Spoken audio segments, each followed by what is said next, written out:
তোমার বাবা মা গরিবই মরে যাবে, তুমি চাও না তোমার বাবা মাকে একটা ভালো জীবন দিতে, একটা ভালো ভাবে তোমার বাবা মাকে যাতে একটা প্রাউড ফিল করাতে, তুমি চাও না?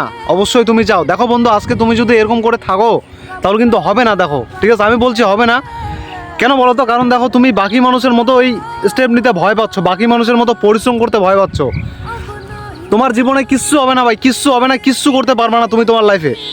এইভাবে শেষ হয়ে যাবে তুমি, এইভাবে বরবাদ হয়ে যাবা। বাবা মাও এইভাবে শেষ হয়ে যাবে। তোমার বাবা মা আজকে ভাই গর্ব করে বসে আছে যে আমার ছেলে কিছু একটা করবে, আমার ছেলে আমার পরিবারের জন্য কিছু করবে, আমাদের দায়িত্ব নেবে, আমাদের ছেলে আমাদের জন্য মুখ উজ্জ্বল করবে, ঠিক আছে? এখন দেখো তোমরাগুলো কবে বুঝবা জানি না আমি। আমার কাজ ভাই তোমাদেরকে মোটিভেট করা, তোমাদেরকে ডিমোটিভেট করা না। আমি চাই তোমরাগুলো যারা এখনও বসে আছো, এখনও লজ্জা পাচ্ছ, এখনও ভয় পাচ্ছ, ঠিক আছে, তোমরাগুলো অনেক পিছিয়ে আছো, অনেক, একদম অনেক। তোমরা অন্ধকারে দিন দিন ডুবে যাচ্ছ।